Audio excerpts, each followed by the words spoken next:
Hello student, अब अपने remaining syllabus का बहुत ही इम्पोर्टेंट टॉपिक पढ़ने जा रहे हैं जिसको हम बोलते हैं सोडा एस। इसका केमिकल नाम है सोडियम कार्बोनेट। इसका फार्मूला है Na2CO3। इसको हम वॉशिंग सोडा भी बोलते हैं। अब हम जैसे क्लास में केमिकल प्रॉपर्टी, फिजिकल प्रॉपर्टी और रॉ मटेरियल सीक्वेंस में पढ़ते हैं, उसी अनुसार यहाँ भी हम पढ़ेंगे। तो हम पहले फिजिकल प्रॉपर्टी पढ़ते हैं। फिजिकल प्रॉपर्टी क्यों पढ़ते हैं? क्योंकि इससे हमें किसी भी यौगिक की अवस्था के बारे में पता चलता है और ये पता चलता है कि उसका हम प्रोक्योरमेंट कैसे करते हैं, स्टोरेज कैसे करते हैं और प्रिजर्व कैसे करते हैं। तो मॉलिक्यूलर वेट इसका 106 होता है। मेल्टिंग पॉइंट है 851 डिग्री सेंटीग्रेड। इसका आप स्ट्रक्चर देख सकते हैं किस तरह से बना होता है। ये ऑर्डरलेस व्हाइट पाउडर के फॉर्म में पाया जाता है। ऑर्डरलेस का मतलब होता है गंधहीन, सफेद पाउडर के रूप में प्राप्त होता है।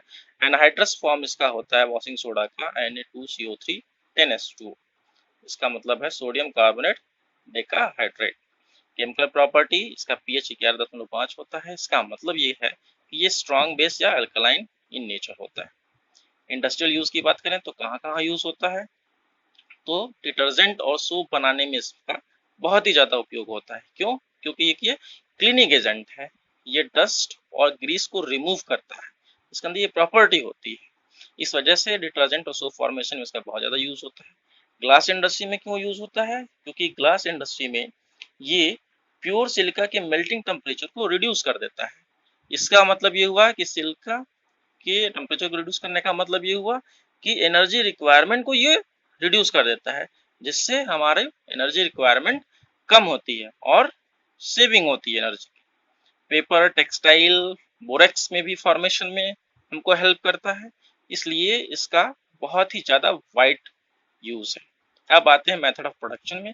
दो तरीके से इसका मेथड प्रोडक्शन होता है, लेबलेंस प्रोसेस में और सॉल्वे प्रोसेस में।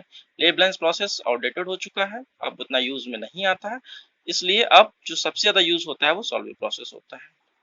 सॉल्वे प्रोसेस के थ्रू बनाने के लिए कौन कौन से रॉ मटेरियल लगते हैं? तो देखिए, calcium carbonate, ammonia, brine solution क्या बोलते हैं?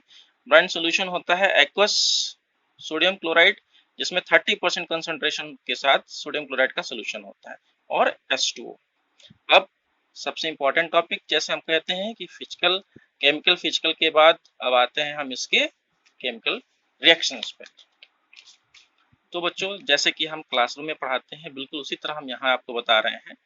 बिल्कुल आप इसको वीडियो को पॉज करके ये नोट्स की तरफ भी बना सकते हैं और इसको नोट्स भी लिख सकते हैं, या नहीं भी नोट्स बना सकते हैं तो आप इस तरह भी पढ़ सकते हैं। तो केमिकल रिएक्शन में पहला क्या होता है कि कैल्शियम कार्बोनेट को हम हीट अप करते हैं। कैल्सिनेशन प्रोसेस आप जानते हैं, जिसमें क्या होता है, कैल्शियम ऑक्साइड और कार्बन डाइऑक्साइड रिलीज होते हैं। अमोनिया को जब हम वाटर के साथ रिएक्शन कराते हैं तो ammonium hydrate hydroxide ammonium hydroxide का फॉर्मेशन होता है, जैसा आप यहाँ देख रहे हैं। ये एक बेस होता है। अब कार्बन डाइऑक्साइड और H2O मिलके H2CO3 बनाते हैं, जो कि एसिड है। और एसिड और बेस का रिएक्शन जब होता है तो आप जानते हैं क्या होता है, न्यूट्रलाइजेशन है। अब देखिए ब्राइन सॉल्यूशन कैसे बनता है। NaCl वाटर के साथ रिएक्शन करके एक्वस NaCl का सोल्यूशन बनता है, जो 30% कंसंट्रेशन के साथ बनता है, जिसको हम लोग बोलते हैं ब्राइन सॉल्यूशन। अब अमोनियम हाइड्रोक्साइड और H2CO3 की जब रिएक्शन करते हैं तो अमोनियम बाइकार्बोनेट का फॉर्मेशन होता है, जैसा आप यहाँ देख रहे हैं। और इस तरह मैं दिखा दे रहा हूँ कि अमोनियम हाइड्रोक्साइड कैसे टूटता है, NH2OH, और ये दो H2S। तो आप ये देख सकते हैं, ये दोनों मिलके H2O बन गया और यहाँ से यहाँ साथ मिलके अमोनियम बाइकार्बोनेट बन गया। अमोनियम बाइकार्बोनेट जब एक्वस ब्राइन सोल्यूशन के साथ रिएक्शन करता है तो सोडियम बाइकार्बोनेट बनता है और अमोनियम क्लोराइड बनता है। अब अगला रिएक्शन क्या है कि सोडियम बाइकार्बोनेट को जब हम हीट करते हैं तो सोडियम कार्बोनेट बनता है, जो कि हमारा सोडा एस है, और वाटर फॉर्मेशन होता है, कार्बन डाइऑक्साइड रिलीज हो जाती है। अब जो बचा ये NH4Cl है, इसको हम आगे अमोनिया रिकवरी के थ्रू प्राप्त कर लेते हैं, कैल्शियम हाइड्रोक्साइड के थ्रू, जो कि हम अगले वीडियो में इसको पढ़ेंगे। तो स्टूडेंट्स, इस रिएक्शन को अच्छी तरीके से समझ लीजिएगा, पढ़िएगा, और कोई कंफ्यूजन हो तो मुझसे पूछ लीजिएगा। Thank you.